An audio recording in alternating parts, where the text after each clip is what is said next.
গত 2 সপ্তাহ ধরে প্রায় টানা বৃষ্টির পর বিভিন্ন জায়গায় বন্যা, ফ্ল্যাশ ফ্লাড, ভূমিধস এরকম প্রাকৃতিক দুর্যোগ সৃষ্টির পরে আমাদের আকাশ এখন পরিষ্কার।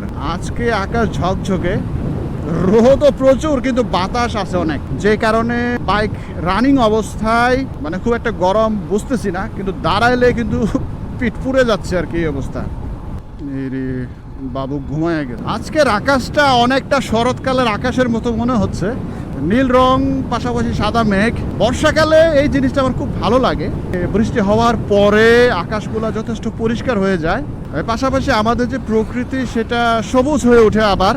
মানে বৃষ্টির কারণে রাস্তার দুপাশের যে সমস্ত গাছপালা বা ছোট ছোট ঘাস, গুল্ম, লতা যা আছে সব কিছু কেমন সবুজ সতেজ হয়ে গেছে আবারও।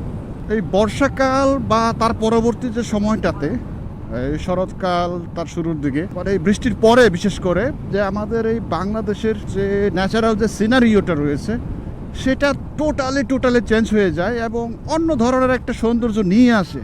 যদিও আমরা বসন্তকে ঋতুর রাজা বলি, কিন্তু আসলে আমাদের এই বাংলাদেশের প্রাকৃতিক যে সৌন্দর্য সেটা ফুটে ওঠে মূলত বর্ষাকাল এবং বর্ষাকালের পরবর্তী সময়টাতে, শরৎকালের কাছাকাছি যে বা শরৎকালের মাঝামাঝি সময়টাতে।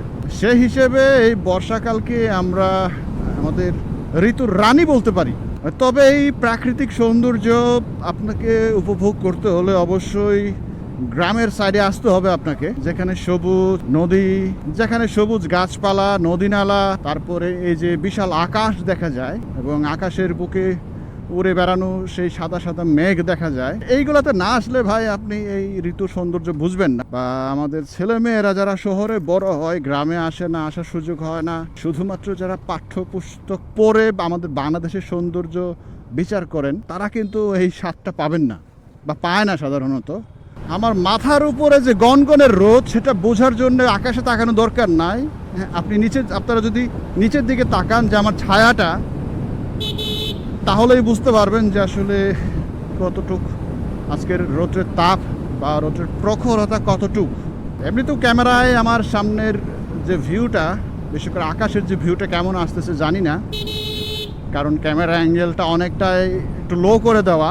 এই বর্ষাকাল শুধুমাত্র আমাদের প্রাকৃতিক সৌন্দর্যের বৃদ্ধি ঘটায় এমন না, এটা আমাদের জনজীবনকেও প্রভাবিত করে, প্রতিদিনকার জীবনযাত্রাকেও প্রভাবিত করে, আমাদের শিল্প সাহিত্যকে প্রভাবিত করে, আমাদের চিন্তা ভাবনাকে প্রভাবিত করে, আমাদের অর্থনীতিকে প্রভাবিত করে। ডিটেলস বললে অনেক লম্বা হয়ে যাবে, এটা যেহেতু শর্ট ভিডিও সেক্ষেত্রে ডিটেলস বলতেছি না, তারপরেও বলি যে এই বর্ষাকালকে নিয়ে প্রচুর কবিতা, গান, গল্প, সিনেমা রয়েছে। আবার এই বর্ষাকালে দেখবেন যে প্রচুর না আমাদের যে দেশীয় যে সমস্ত ফলগুলা রয়েছে, জামরুল, জাম, লিচু, কাঁঠাল, তাল, আম, এই ধরনের অনেক দেশীয় ফলগুলো এই বর্ষাকালেই কিন্তু ম্যাক্সিমামটাই আমরা পেয়ে থাকি। বিভিন্ন সময়ে বর্ষাকালীন যে ফুলগুলো আমরা পেয়ে থাকি। বর্ষাকালে আমাদের বাংলাদেশের যেই সব থেকে সিগনেচার আইটেম ইলিশ মাছ আমরা পেয়ে থাকি। কি বলবো আসলে, এরকম বললে অনেক কিছুই আসে।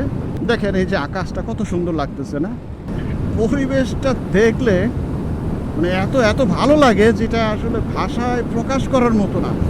এই কবি সাহিত্যিকরা যতটুকু প্রকাশ করছে, বাস্তবে যখন এই বর্ষাকালটাকে দেখি, মানে তাদের এই প্রকাশের ভাষাটা বা প্রকাশ ভঙ্গিমাটা যথেষ্ট না।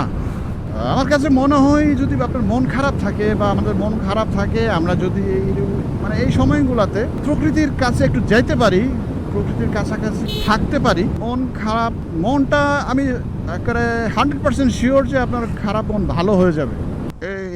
এই রে গুরু আর্জেন্টিনার পতাকা পটপট করে উঠতেছে আকাশে।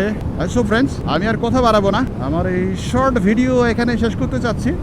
শেষ করার আগে আপনাদের কাছে অনুরোধ করব, যদি আমার এই বর্ষাকাল ঘিরে সামান্য চিন্তা আপনাদের ভালো লাগে অবশ্যই একটা লাইক দিবেন, আর আমার এই ইউটিউব চ্যানেলটা যদি প্রথমবারের মতো হয়ে থাকেন অবশ্যই সাবস্ক্রাইব করে পাশে থাকবেন। ভালো থাকবেন, দেখা হবে, কথা হবে পরবর্তী কোনো ভিডিওতে।